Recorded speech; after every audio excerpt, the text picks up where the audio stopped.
رازدار کے معزز ناظرین کو ایک بار پھر سے خوش آمدید۔ کیا البے آلپ عثمان بے کے دور میں تھے بھی یا یہاں اسے فکشنل کریکٹر کے طور پر لایا گیا ہے؟ البے آلپ کا عثمان بے کے تایا سنگرتگن بے سے کیا تعلق تھا؟ جبکہ آپ کو بتائیں گے کہ البے آلپ کو زہر کس نے اور کیوں دیا تھا۔ بات ہوگی کہ تاریخ کے مطابق البے آلپ کی شادی کس سے ہوئی تھی۔ تو آج کی اس شارٹ سی ویڈیو میں البے آلپ کی مکمل تاریخ بتائیں گے اور ان کی زندگی کے خفیہ رازوں کے بارے بھی بات ہوگی۔ کسی بھی سلطنت کی خفیہ طاقت اس کے جاسوس ہوتے ہیں جو کہ حریفوں کے راز معلوم کرنے کے بعد ریاست تک پہنچاتے ہیں۔ یہی وجہ ہے کہ ان کی ڈیوٹی میدان جنگ سے بھی کئی گنا زیادہ سخت ہوتی ہے، کیونکہ ایکسپوز ہوتے ہی یہ مار دیے جاتے ہیں۔ سلطنت عثمانیہ میں بھی بڑے بڑے جاسوس گزرے جن کی دی گئی معلومات سے بازنطینی سلطنت کے 2 ٹکڑے کر دیے گئے۔ انہی میں سے ایک نام البے آلپ کا بھی ہے جسے کورلو سیریز میں دکھایا گیا ہے۔ ویورز، البے آلپ جنہیں حاجی البے کے نام سے بھی پکارا جاتا ہے 1305 میں اناطولیہ میں پیدا ہوئے تھے اور سلطنت عثمانیہ کے بہترین کمانڈر تھے جن کی قیادت میں فوج نے بہت سے قلعے بھی فتح کیے تھے۔ واضح کر دیں کہ البے آلپ سلطنت عثمانیہ سے پہلے کاراسی قبیلے میں خدمات انجام دیا کرتے تھے، لیکن بعد میں انہوں نے کاراسی قبیلے کو چھوڑ کر عثمان بے کی ریاست کے لیے جینے مرنے کا عہد کر لیا۔ کرلش عثمان میں ان کا کردار تھوڑا سا اولڈ دکھایا گیا ہے، چونکہ سیریز میں اس وقت 1317-18 کا دور چل رہا ہے، تو تاریخ کے مطابق اس وقت البے کی عمر صرف 12 سال تھی۔ البے آلپ اصل میں عثمان بے کے نہیں بلکہ اورحان بے کے کمانڈر تھے۔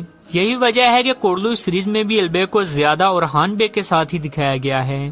انہوں نے صرف اورحان بے کے ساتھ ہی نہیں بلکہ اورحان بے کے بیٹے سلیمان پاشا کے ساتھ مل کر بھی بہت سی جنگیں لڑی تھیں اور یورپ کے اہم علاقے فتح کیے تھے۔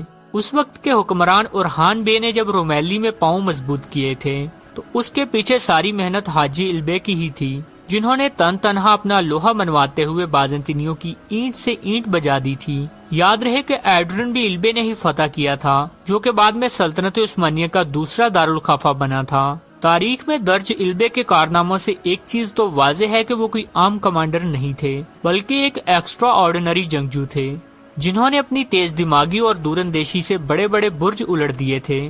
جب اورحان بے کے بیٹے مراد اول کو بازنطینیوں کی جانب سے قید کیا گیا تو وہ حاجی البے ہی تھے جنہوں نے تھوڑی سی فوج کے ساتھ ہی بازنطینیوں پر دعویٰ بولا تھا اور انہیں گھٹنے ٹیکنے پر مجبور کر دیا تھا۔ تاریخ میں اس مارکے کو کرمن کا نام دیا گیا ہے۔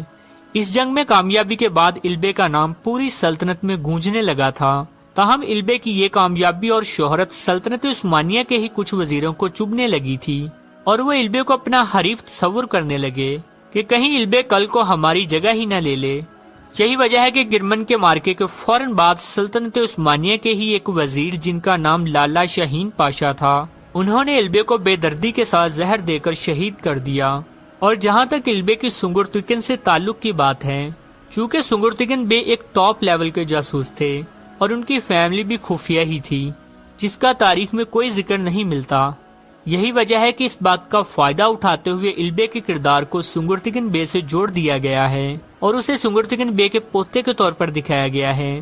چونکہ البے کا کردار ایک تاریخی کردار ہے تو یہ لانگ ٹرم کے لیے ہوگا اور صرف کورلوش سیریز ہی نہیں اورحان سیریز میں بھی دکھایا جائے گا۔